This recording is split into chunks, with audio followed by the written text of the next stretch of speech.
ভিতরে যখন হাই থাকে তখনই এমন কথা বলা যায়। আপনার ভিতরে যদি ইলম না থাকে তাহলে যেমন কথা বলা যায় না, ঠিক তেমনি ভাবে আল্লাহর কিতাবের মধ্যে যদি কোনো প্রকারের সংশয় থাকতো আল্লাহ এমন গ্যারান্টি দিতে পারতেন না। কার্যতই 104খানা কিতাবের সর্বোৎকৃষ্ট কিতাব যেটা, সেটা হচ্ছে আল কুরআন। আল কুরআনকে যে গালি দেয়, আল কুরআনকে নিয়ে যার হৃদয় ক্ষরণ হয় না, সে যেমন দুনিয়াতে বেইজ্জতি হয়, আখিরাত তো তার জন্য ধ্বংস হবেই হবে। আল্লাহ পাক রব্বুল আলামিন এভাবে করে আরো বলতেছেন, দেখেন ওপেন চ্যালেঞ্জের 1 নাম্বার ধাপ চলে গেল। সূরা বাকারার মাঝে আল্লাহ পাক রব্বুল আলামিন বলে দিলেন, যদি তোমরা পারো একটা আয়াতকে করে দেখাও। এইটা কখনো কেউ পারে নাই, কোশ্চিন কালেও সম্ভব নয়, আর সামনের দিনেও পারবে না। এইখানেই শেষ নয়, আবার দেখেন চ্যালেঞ্জ করতেছে। কি সুন্দর গ্রন্থ, কি সুন্দর কিতাব, আবার চ্যালেঞ্জ করতেছে আল্লাহ পাক রব্বুল আলামিন। আম ইয়াকুলুনা ইফতারা কুল ফাতু বিসূরাতিন মিন মিসলিহি ওয়াদউ মান ইসতাতা'তুম মিন দুনিল্লাহ ইন কুনতুম সাদিকিন। বারংবার চ্যালেঞ্জ করতেছে, আসো না, আসো, চ্যালেঞ্জে বসো, কথা হোক, মুজাকারা হোক, দেখা যাক কে জিতে কে হারে। যদি মেনে নিতে পারো মেনে নিব, ইসলাম ভালো না।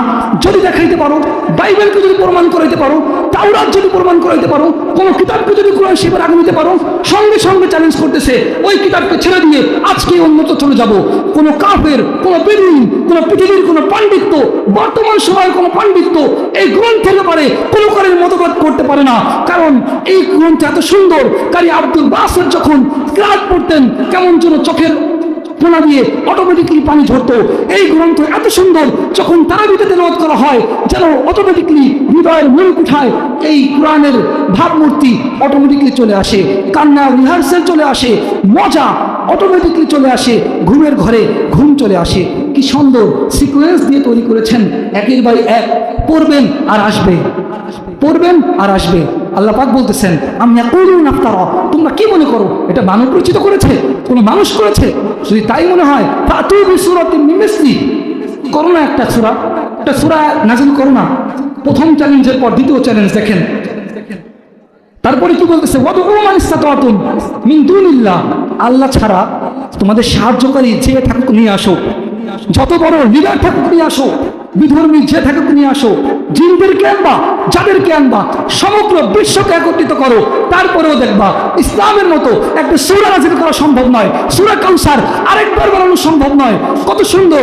আল্লাহ ছাড়া যদি কেউ পারে, বারংবার চ্যালেঞ্জ, একবার, দুইবার, তিনবার, বারংবার আল্লাহ পাক রব্বুল আলামিন তার কিতাবের বিষয় বলেছেন।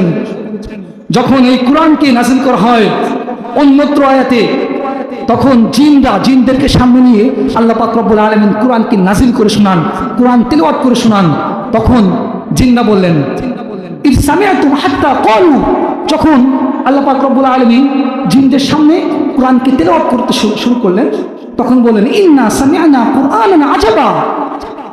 কি সুন্দর ওয়াও থাকে না আমাদের মাঝে, যখন কোনো প্রকারের কবিতা আবৃত্তি করা হয়, নুরানি কিন্ডারগার্টেনের যখন কোনো ছেলে এখানে বসে কবিতা আবৃত্তি করে, যখন কোনো ছেলে এখানে বসে নুরানি কোনো হাদিস রচনা করে, যখন কোনো ছেলে এই বোর্ডে গিয়ে ফার্স্ট হয়ে আসে, যখন কোনো ছেলে বিশ্বমঞ্চে ফার্স্ট হয়ে আসে, তাদেরকে যেমনি বাহবা দিই, তাদেরকে যেমনি আমাদের হৃদয়ের মণিকুঠায় জায়গা করে দিই, ঠিক তেমনিভাবে জিনদের অন্তরে কোরআন শুনলেন আর তারা আশ্চর্য হয়ে গেলেন।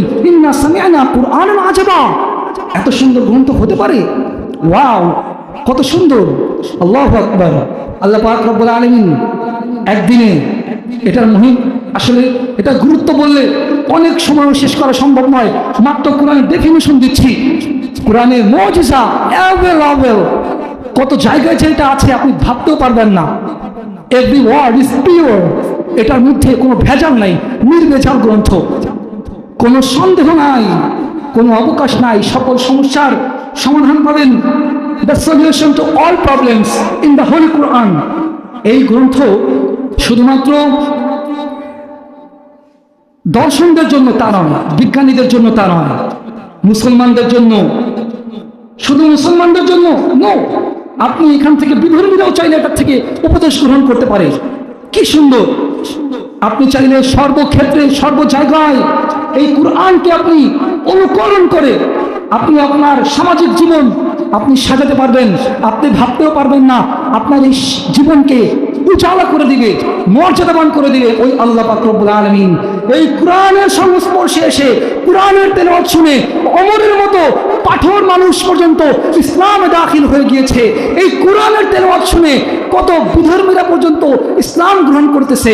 এই কোরআনের তেলাওয়াত শুনে মিশরের কারি আব্দুল বাসিতের তেলাওয়াত শুনে পুরা বিশ্বের কনফারেন্সের মধ্যে বিধর্মীরা কান্নায় অশ্রুসিক্ত হয়ে পুরা ময়দান ভিজিয়ে ফেলেছে।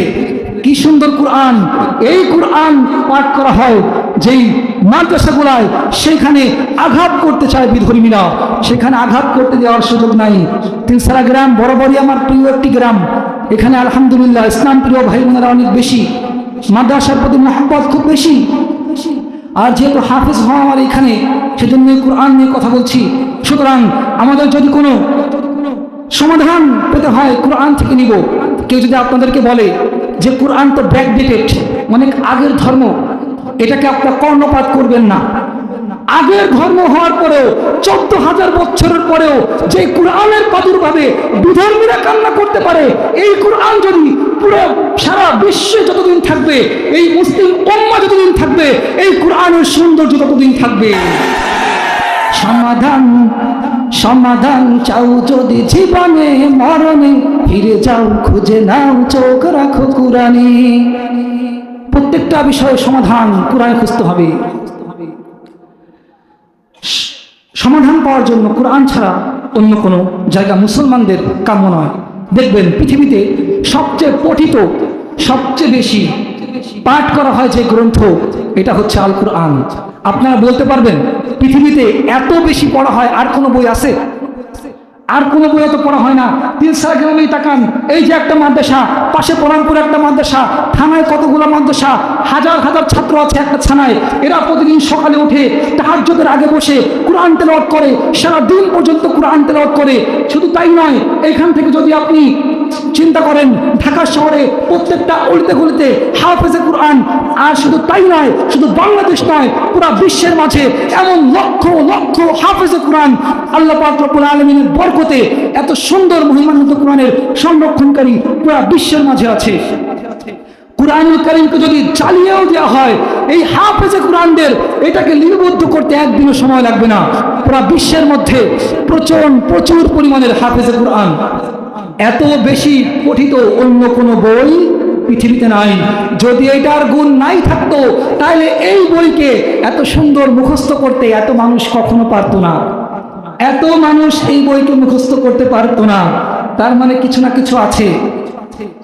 দেখবেন দুনিয়াতে অনেকের প্রশ্ন থাকে, অনেক ভার্সিটির পোলাপানদের প্রশ্ন হয়। আসলে রিসার্চ করতে করতে যখন রিসার্চের মাত্রা আল্লাহকে নিয়ে চলে যায়, তখনই ওই মানুষগুলা খিস্ত পড়ানো হয় যেখানে আল্লাহকে নিয়ে কোয়েশ্চেন চলে আসে। তো আল্লাহ পাক রব্বুল আলামিন ওই সমস্ত ব্যক্তিদের বিষয়ে বলেন যে যারা এই ধরনের সন্দেহ করবে তাদেরকে বলবা, দেখো তাওরাত যখন ছিল বা ইনজিল যখন আসছে, ওইটা যখন বাদ হয়ে গেছে, আল কুরআন আসার পরে কিন্তু ওইটার আর কোনো কার্যক্ষমতা নাই। কিন্তু আমরা কিন্তু প্রত্যেকটা গ্রন্থকে সম্মান করি, প্রত্যেকটা নবীকে নবী বলি। সবাই আমাদের নবী, সবাই নবীর কাতারে থাকবে সম্মানীয় ব্যক্তি। আর গ্রন্থ সবকটাকে আমরা সম্মান করি, কিন্তু মর্যাদার আসীনে কোরআন আসার পরে কোরআন একমাত্র ধর্ম, ইসলাম একমাত্র ধর্ম। ইন্না দীনা ইনদাল্লাহিল ইসলাম, একমাত্র ইসলাম মনোনীত ধর্ম আল্লাহর কাছে। স্কুলে যখন আমরা 5 পাস করে 6-এ যাই, এসএসসি পাস করার পর ইন্টারে যাই, ইন্টারের পর ভার্সিটিতে যাই, এরপর যদি আমি বলি আপনার সন্তানকে ভার্সিটি থেকে আবার 1-এ নিয়ে আসেন, কেউ আনবে না। একবার ভার্সিটিতে গেলে আবার 1-এ কেমনে আসবে? তো একবার তাওরাত ইনজিল চলে গেলে আবার সেটা কোনো থাকবে? যখন ওই কিতাবটা চলে গেছে, ওই কিতাবটা বাদ হয়ে গেছে, এখন তো কোরআন আসছে, এখন তো কোরআনকে অনুসরণ করতে হবে। সুতরাং যারা ইনজিলের অনুসরণ করে, যারা বলে যীশু খ্রিস্ট, ওরা যখন কোরআন আসার পর যদি ওই কিতাবকে যদি তারা অনুসরণ করে, তাহলে তাকে আমরা পাগল বলতে বাধ্য হব। কারণ এসএসসি পাস করার পরে যেমন কোনো ছাত্র ক্লাস 1-এ ভর্তি হয় না, ঠিক ইনজিল চলে যাওয়ার পরে, কোরআন আসার পরেও কোনো মানুষ যদি ইনজিলকে অনুসরণ করে, সেও মুসলমান থাকতে পারে না, সেও বিধর্মী হয়ে যায়, খ্রিস্টান হয়ে যায়। যখন কোনো সৃষ্টি নিয়ে আমরা গবেষণা করব, কখনো আল্লাহকে নিয়ে নয়। আপনারা যাবেন, ঘুরতে গেলে হয় কি, আল্লাহ পাক রব্বুল আলামিনের মহিমা দেখা যায়। বান্দরবান, কক্সেস বাজার যখন যাওয়া হয়, দেখবেন লামাতে নৌকাতে উঠান পর কত সুন্দর আবৃত সৃষ্টি আল্লাহ পাক রব্বুল আলামিনের। পাথরের ঝর্ণা থেকে অটোমেটিকলি পানি পড়তেছে। কে ঝরাচ্ছে এটা? নিশ্চয়ই যিনি ঝরাচ্ছেন তিনি আমার আল্লাহ। তিনি আমাকে সৃষ্টি করেছেন, আপনাকে সৃষ্টি করেছেন, পুরা বিশ্বকে সৃষ্টি করেছেন, পাহাড় সৃষ্টি করেছেন, মাউন্টেনের ক্রিয়েটর আল্লাহ, পুরা নদী নালা রিভার সবকিছুর ক্রিয়েটর আল্লাহ, পুরা বিশ্বের সৃষ্টি করেছেন আল্লাহ, এই গ্রন্থ সৃষ্টি করেছেন আল্লাহ। সুতরাং যে কোনো বিষয়ে সমস্যার সমাধান নিতে হলে এই কুরআনের মাঝে আসতে হবে, সমস্যার সমাধান পাওয়া যাবে। কি না এখানে সমাজনীতি, রাজনীতি, পলিটিক্স, এভরিথিং সব কিছু পাবেন কোরআনের মাঝে। নাই এমন কোনো কিছু নাই। এখান থেকে মূলনীতি নেবেন, ওলামায়ে কেরামের কাছে জিজ্ঞাসা করবেন, আপনাদেরকে সকল সমস্যার সমাধান দেওয়ার জন্য ওলামায়ে কেরাম ইনশাআল্লাহ সর্বদা প্রস্তুত। যাই হোক, আপনাদের মাঝে আমি আল্লাহ পাক রব্বুল আলামিনের কোরআনের গুরুত্ব বোঝাচ্ছিলাম। এটার অনেক মুআজিজাও আছে, সময় সংক্ষিপ্ত থাকার কারণে খুব শর্ট করে বলে যাচ্ছি। আল্লাহ পাক রব্বুল আলামিন দুইবার চ্যালেঞ্জ করার পরে, জিনদেরকেও বলার পরে, যখন কেউ পারে না, কেউ যখন এই কোরআনের বিষয়ে চ্যালেঞ্জ গ্রহণ করে না, তখন আল্লাহ পাক রব্বুল আলামিন বলেন, হাযা হুদা, এটাই পথ প্রদর্শক, এটাই তোমাদের জন্য কল্যাণকামী গ্রন্থ। ওয়াল্লাযীনা কাফারু বিআয়াতি রাব্বিহিম, যারা কাফারু, যারা অস্বীকার করে, বিআয়াতি রাব্বিহিম, আমার কোনো আয়াতকে যারা অস্বীকার করে, তাদের জন্য লাহুম আযাবুম মিন রিজসিন আলীম, ওই কিয়ামতের ময়দানে এবং ওই পরকালে তাদের জন্য থাকবে যন্ত্রণাদায়ক শাস্তি। আরেকটা কথাই হচ্ছে সূরা নাসের, সূরা নাস হচ্ছে কোরআনের শেষ লগ্ন, ফাতিহার আলিফ হচ্ছে সূচনা লগ্ন। কোরআনকে যদি কেউ অস্বীকার করে, আলিফ থেকে শুরু করে নাসের সিন পর্যন্ত যদি কেউ একটি অক্ষরকে অস্বীকার করে, তার ঈমান থাকে না, সে নাস্তিক হয়ে যায়, সে মুসলমান হিসাবে কখনো দাবি করতে পারে না। সুতরাং যদি আপনি সুদ খান সমস্যা নাই, কিন্তু আয়াতটি যদি অস্বীকার করেন, ঈমান থাকবে না আপনার। আপনি মদ পান করেন সমস্যা নাই, কিন্তু যদি আল্লাহর আয়াতকে অস্বীকার করেন, আপনার ঈমান থাকবে না। তার যত বুঝে শুনে কথা বলতে হবে। ক্ষমতার পাওয়ারের কারণে যদি কেউ আল্লাহর আয়াতকে পর্যন্ত বৃদ্ধাঙ্গুলি দেখান, তাহলে কিন্তু কিয়ামতের ময়দানে আপনাকে দণ্ডায়মান হতে হবে। পলিটিক্স নিয়ে কথা বলতে না করলেও সমস্যা নাই, কিন্তু মনে থাকবেন, যদি আল্লাহর কখনো আয়াতকে অস্বীকার করেন, বয়স যখন 60 পার হয়ে যাবে, বাম হাত কিন্তু একসময় অচল হয়ে যাবে। হঠাৎ করে দেখবেন ডান বাম কোনো প্রকারের কাজ করবে না। এই আল্লাহর আয়াতকে অস্বীকার যারা করেছে, তারা পৃথিবীতে লাঞ্ছনার শামিল হয়ে এবং আখিরাতে তাদের জন্য পরম শাস্তি প্রস্তুত হয়ে আছে। সম্মানিত মুসলমানের কিরাম, কুরআনুল কারীম অনেক মহত্ব, অনেক মহত্ব, এটা বলে শেষ করা যাবে না। কেউ মূল্যায়ন করলে আজ হোক কাল হোক লাঞ্ছনার শামিল আপনাকে হতে হবে। আপনি বুঝতে পারবেন না কিভাবে আপনি লাঞ্ছনার শিকার হচ্ছেন।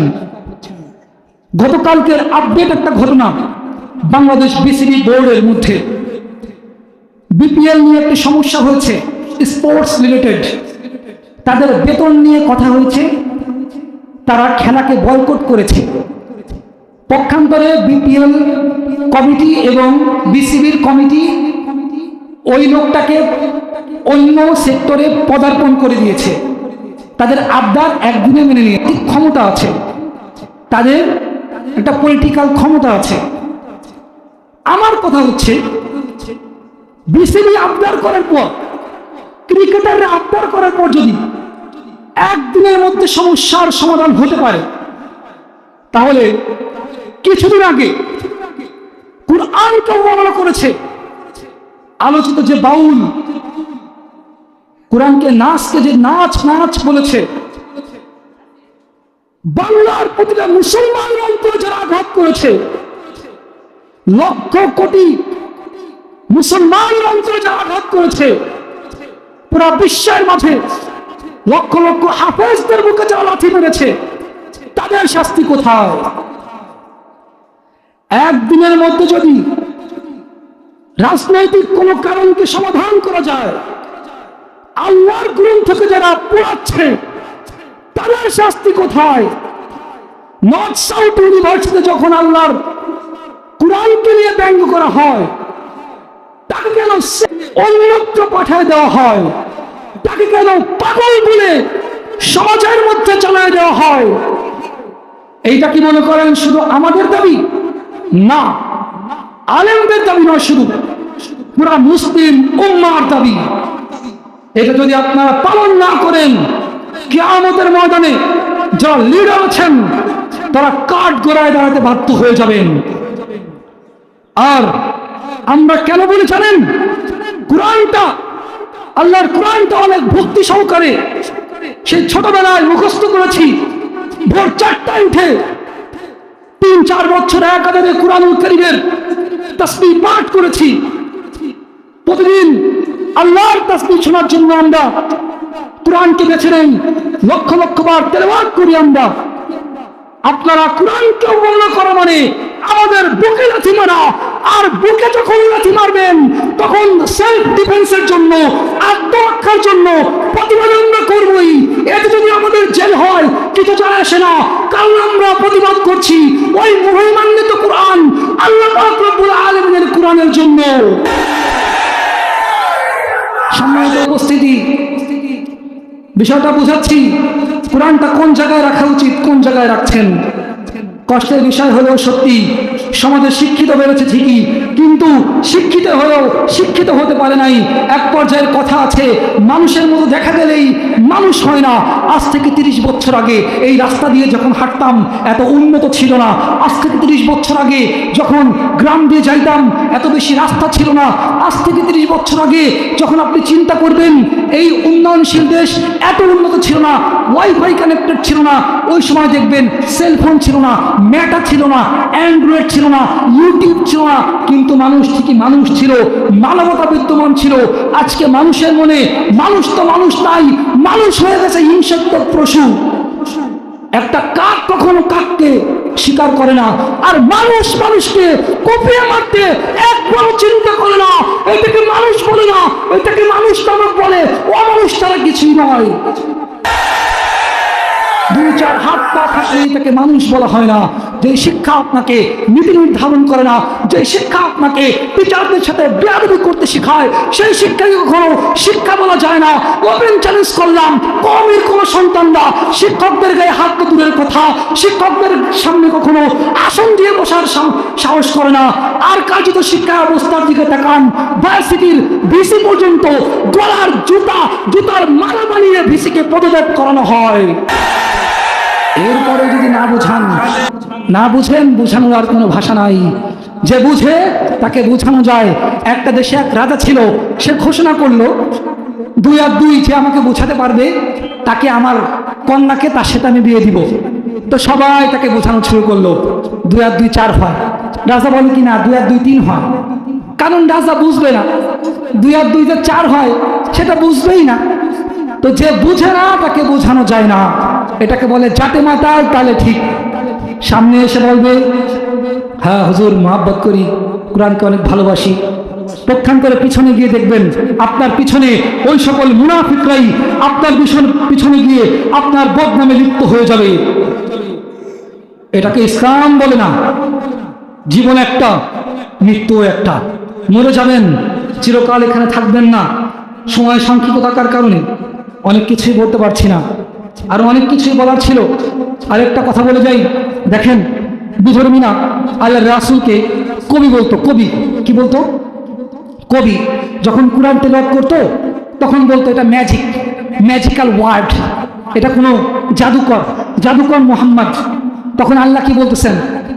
সূরা ইয়াসিনের মধ্যে আল্লাহ পাক রব্বুল আলামিন বলেন ওয়ামা আল্লামনাহু শি'রা ওয়া মা ইয়ানবাগী লাহু। আল্লাহ পাক রব্বুল আলামিন বলেন হে দুনিয়ার মুসলমান সকলে শোনো, হে সকল বিধর্মীরা সকলেই শোনো, মুহাম্মদ কখনোই কবি নয়। আমি মুহাম্মদকে কবি হিসাবে দুনিয়াতে পাঠাই নাই। ওয়া মা ইয়ানবাগী লাহু, এবং মুহাম্মাদের দ্বারা এটা উচিত হবে না, শোভনীয় নয়।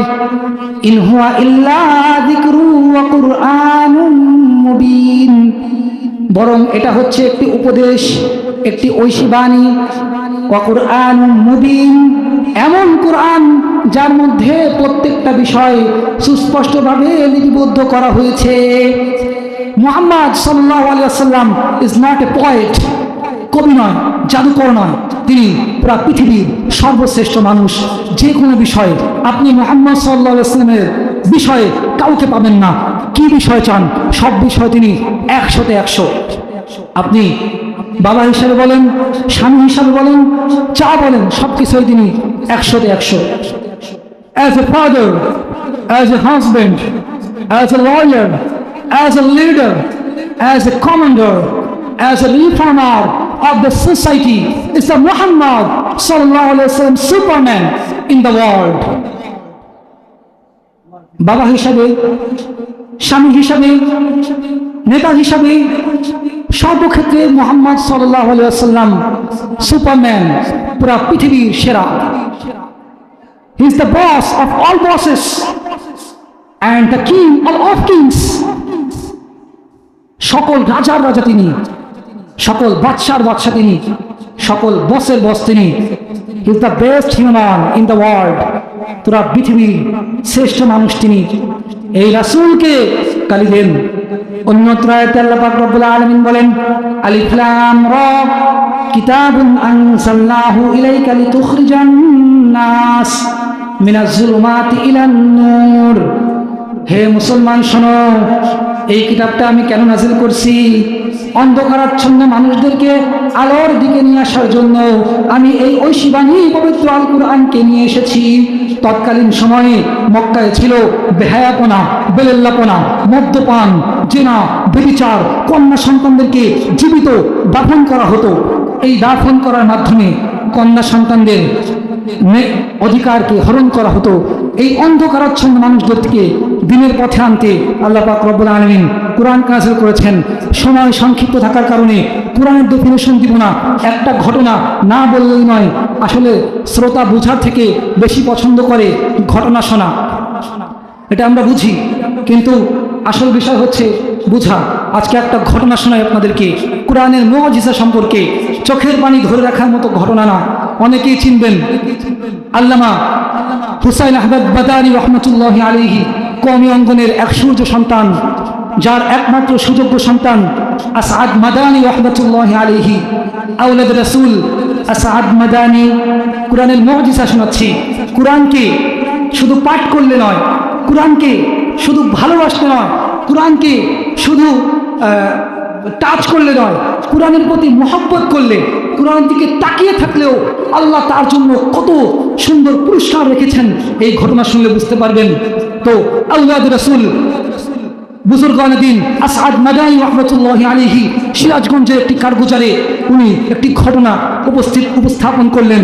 ঘটনাটা আপনাদের কাছে শেয়ার করি। ঘটনাটা হচ্ছে হিন্দুস্থানের একটি মহল্লা, যেই মহল্লায় সকলে ছিল মূর্খ, কোরআন জানতো না, কোরআন পড়তে পারতো না, কারোর কোরআনের সম্বন্ধে কোনো জ্ঞান ছিল না, কোনো পাওয়ার ছিল না। একবার এই গ্রামে একজন লোক মৃত্যুবরণ করলো। তো মুসলমান ভাইরারে আমার, মুসলমানের কবর তো জানাজা ছাড়া দেওয়া যায় না। মুসলমান তো কোনো বিধর্মী না, মুসলমান তো মুহাম্মাদের উম্মত, মুসলমান উম্মত। তো ওই ব্যক্তি কোরআনুল কারীমের পাঠ করতে পারতো না। তো আসাদ মাদানী রহমতুল্লাহি আলাইহি ঘটনাটা বলেন। ওই ব্যক্তি মারা যাওয়ার পর পুরা মহল্লার মধ্যে সকলে মূর্তি পূজা, এবং কিছু কিছু মানুষ মুসলমান থাকা সত্ত্বেও ওরা কোরআনকে পড়তে পারতো না, কোরআনকে জানতো না, কোরআনের কোনো অক্ষরের জ্ঞান তাদের ছিল না। এমন অবস্থায় ওদের এক ভাই মারা গেল। মারা যাওয়ার পরে কি করবে? জানাজার তো কোনো ব্যবস্থা করা যায় না, ওই গ্রামে তো কোনো আলেম নাই, আলেমও খুঁজে পাওয়া যায় না। গ্রামটা তো মূর্খের গ্রাম। এই মূর্খের গ্রামে কে বা আলেম হবে? অন্ধকারাচ্ছন্ন ভরা পুরো গ্রামের মধ্যে অপকর্ম অপলিপ্ত সারা সমাজে বিদ্যমান ছিল। নেতাদেরও অবস্থা ছিল খুবই কাহিল। এমন অবস্থায় হিন্দুস্তানের ওই সমাজের লোকজন চিন্তা করলো, হে ভাইরা আমার, চলো এই ব্যক্তিকে নিয়ে আমরা রাস্তার পাশে গিয়ে দাঁড়াই।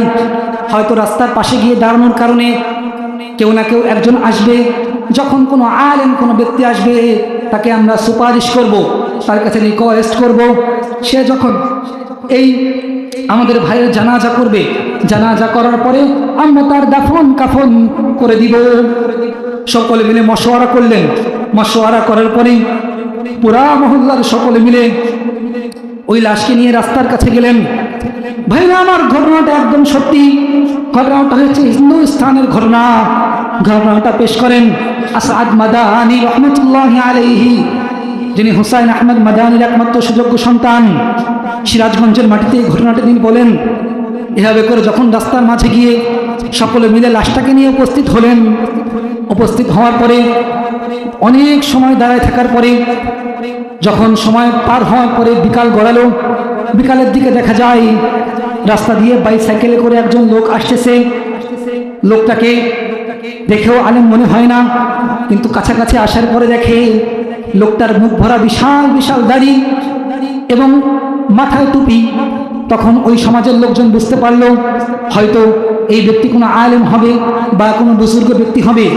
যখন লোকটা ওই সমাজের ব্যক্তিবর্গের কাছাকাছি আসলেন, আসার পরে ওই লোকটা সকলেই হুজুরকে রিকোয়েস্ট করলেন, হুজুর আমরা তো কেউ কোরআন পড়তে পারি না, কেউ জানাজা করতে পারি না, আমাদের ভাই মারা গেছে, আপনি যদি একটু জানাজা করাই দিতেন। কিন্তু লোকটা করেন সরকারি চাকরি, তারপরেও লোকটা তাদের রিকোয়েস্টের কারণে রাজি হইলেন। ওই ব্যক্তির জানাজা করা হইল। জানাজা করার পরে দাফন কাফন করার পরে কে কবরের মধ্যে নামাবে? ওই গ্রামের সকলেই তো মূর্খ, কবরের মধ্যে নামানোর মতো কেউ নাই। তখন সকলে আবার রিকোয়েস্ট করলেন, হে ভাই পারলে আমাদের সঙ্গে একটু কবরে নামাই দেন। ওই তখন আলেম তাদের সঙ্গে দাফন কাফন শেষ করে কবর দিয়ে তিনি তার কর্মস্থলে চলে গেলেন।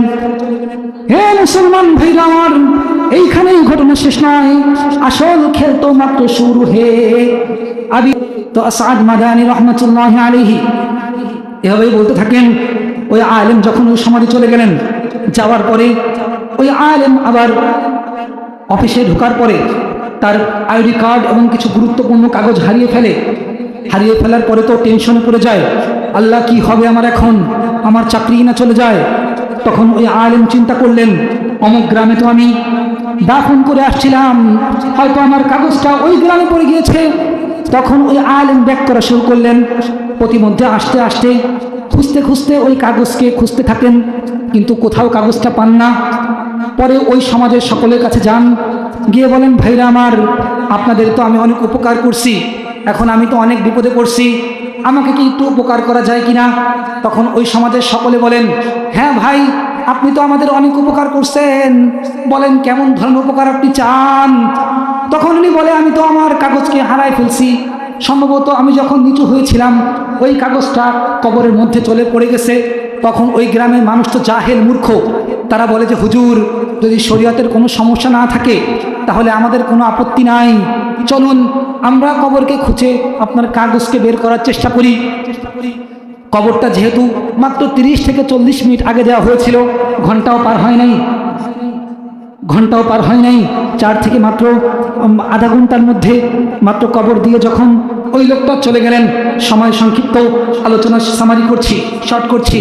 চলে যাওয়ার পরে কবর খুঁড়লেন। কবর খোঁড়ার পরে পুরা সকল এলাকার সকল মানুষ ওখানে উপস্থিত থাকলেন। ও ভাইরা, কি একটা ঘটনা ঘটে গেল, আজব করা ঘটনা আজব লাগলেও ঘটনাটা সত্যি। মাটি সরানোর পরে যখন চান্দুয়া সরালেন, চান্দুয়া সরানোর পরে দেখেন আসাদ মাদানী রহমতুল্লাহ আলাইহি বলেন, ওই আলেম দেখে সঙ্গে সঙ্গে ওই কবরের উপর এমন ফুল দেওয়া হয়েছে যেই ফুলের ঘ্রাণ কখনো কোনো এলাকাবাসী দেখে নাই, যেই ফুল কখনো কোনো এলাকাবাসীর চোখে আসে নাই। মালা আইনুন রাআত, কোনো মানুষ ওই ফুলকে চোখে দেখে নাই। মালা, মানুষ ওইটার ঘ্রাণ কখনো শুনে নাই। এত সুন্দর ঘ্রাণ কখনো কোনো মানুষ পায় নাই। আলেম তো অবাক হয়ে গেল, ফুলের উপরে তার কাগজগুলা সুন্দর করে সাজানো। আলেম তখন চাকরি স্থলে না গিয়ে চিন্তায় পড়ে গেলেন, হায় হায় হায় হায়, একই অবস্থা, পুরো এলাকা তো মূর্খের এলাকা, এ তো বিশাল এক করিশ্মা হে, এ কোন করিশ্মার মধ্যে পড়ে গেলাম, কে লোকটাকে খুঁজতে তখন চলে গেলেন। তখন ওনার চাকরির কোনো ধ্যান ধারণা থাকলো না। উনি সঙ্গে সঙ্গে লোকটার ইনফরমেশন নেওয়ার, ঠিকানা নেওয়ার চেষ্টা করলেন।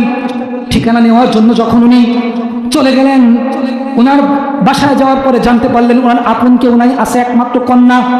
কন্যার কাছে গিয়ে বলতেছেন, হে মা, তোমার বাবা এমন কি করছেন যে তোমার বাবার কবর থেকে এত সুঘ্রাণ, এত সুন্দর সুন্দর ফুল, আমি কখনো এমন সুন্দর ফুল দেখি নাই। তখন ওই মেয়েটা বলতেছে, হুজুর এমন কথা বলে লজ্জা দিবেন না, আপনি তো জানেন আমাদের গ্রামের সবাই মূর্খ, আমি নিজেও মূর্খ, আমার বাবাও মূর্খ। আমার বাবা সামান্য কৃষিকাজ করে, আমার বাবা প্রতিদিন কৃষিকাজ করে যখন রাত্রিবেলায় আসতেন, আসার পরে হাত পা ধোয়ার পরে ঘরে এসে বিশ্রাম নিতেন। কিন্তু হুজুর আমি একটা কথা আপনাকে বলতে পারি, আমার বাবা ওইখান থেকে আসার পরে উপরে দেখা যায় কি যেন একটা মোটা বই, ওই বইটা প্রতিদিন কভার থেকে খুলতেন, খোলার পরে আমার আব্বাজান তো পড়তে পারতেন না, আমার আব্বাজান ওই বইটা বের করতেন এবং প্রত্যেকটা লাইনের উপর আঙ্গুল বুলাইতেন। আমার আব্বাজানের বয়স হয়ে গিয়েছিল, আমার আব্বাজান কোরআন পড়তে পারতেন না, তার মাথায় কোনো কিছু কাজ করতেন না। কিন্তু হুজুর আমি একটা বিষয় খেয়াল করছি, আমার আব্বাজান যখন প্রতিদিন ওই কৃষি কাজ করে আসতেন, পবিত্র হওয়ার পরে গোসল করার পরে ওই বইটা খুলে খালি সারাদিন ওই বইয়ের মধ্যে চুম্বন করতেন, আর তার দু চোখ দিয়ে যেন খালি পানি মিশ্রিত হতো। হুজুর এভাবে করে আমার আব্বা একদিন নয় দুদিন নয়, তারা সারা জীবন এমনি করে কাটাই গেছেন। তখন হুজুর বলে, কই কই মা বইটা নামাও তো দেখি কি বই। বইটা নামানোর পর যখন হুজুর বইটা দেখলেন, সুবহানাল্লাহ আল্লাহু আকবার, এটা অন্য কোনো বই না, এটা দুনিয়ার কোনো বই না, এটা কোনো ফিজিক্সের কোনো বই না, এটা কোনো পদার্থ বিজ্ঞান না, এটা তাওরাত না, এটা ইনজিল না, এটা আমার আল্লাহর মহাগ্রন্থ আল কুরআন। এই কুরআনকে চুম্বন করতেন এবং ওই কুরআনকে সবসময় তিনি বুকে আঁকড়ে ধরে কান্না করতেন। তাহলে ভাইরা আমার, কুরআনের মুহাব্বতের কারণে এই লোকের কবরকে আল্লাহ পাক রব্বুল আলামিন ফুলের বাগিচা বানিয়ে দিয়েছেন। বেশি দিন আগের ঘটনাটা নয়, হয়তো সম্ভবত 100 বছর আগের ঘটনা। বিরুল ওয়ালিদাইন, বিভিন্ন কিতাবের মধ্যে এমন ঘটনা আল্লাহ পাক রব্বুল আলামিনের বিভিন্ন বুজুর্গায়নে মাশায়েখগণের থেকে লিপিবদ্ধ আছে। তন্মধ্যে হিন্দুস্তানের এই ঘটনাটা অনেক প্রসিদ্ধ। ভাইরা আমার, এখানেই শেষ নয়। যখন ওই ঘটনাটা বলার পরে যখন ওই মেয়েটা সম্পূর্ণ ঘটনা প্রকাশ করলেন, করার পরে হুজুর বুঝলেন এইটা অন্য কোনো কারিশমা নয়, এটা হলো পবিত্র কুরআনুল কারীমকে ভালোবাসার কারিশমা। তাহলে কি বোঝা গেল? আল্লাহ পাক রব্বুল আলামিনের কুরআনকে কিন্তু ওই লোকটি মুখস্থ করেন নাই। যতই কুরআনুল কারীমের ভালোবাসা অর্জন করতে কুরআনুল কারীমকে মুখস্থ করতে হয় না, কুরআনুল কারীমের ভালোবাসা অর্জন করতে কুরআনুল কারীমের পরিপূর্ণ হিফজ করতে হয় না, কুরআনুল কারীমকে মুখস্থ করতে, কুরআনুল কারীমকে ভালোবাসতে কুরআনুল কারীমকে অনেক সময় পড়তেও হয় না। কুরআনুল কারীমের মর্যাদা, কুরআনুল কারীমের সম্মান, কুরআনুল কারীমকে ভালোবাসলে আল্লাহ পাক রব্বুল আলামিন তাকে জান্নাতের মধ্যে নিয়ে দেন। ভাইরা আমার, সময় সংক্ষিপ্ত থাকার কারণে অনেক কথা বলার ছিল, বলতে পারলাম না।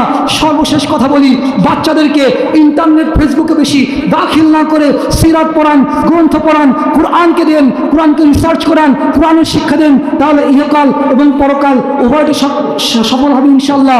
আর আল্লাহ পাক রব্বুল আলামিন যেন আমাদের সকলকে, সিলসিলাবাসীকে এই কুরআনের মহত্ব ধরে রাখার তৌফিক দান করেন, পাশাপাশি কোরআনের সংস্পর্শে, কোরআনের ভালোবাসায় আত্মনিয়োজিত করার দান করেন। কোরআনকে যদি আপনি ভালোবাসেন, ইহকাল এবং পরকাল দুটোই আপনার ইনশাআল্লাহ ভালো হওয়ার আশা করা যায়। আল্লাহ পাক রব্বুল আলামিন আমাদের সকলকে কোরআনের মহত্ব বুঝে চলার তৌফিক দান করুন। আমিন। ওয়া আখিরু দাওয়ানা।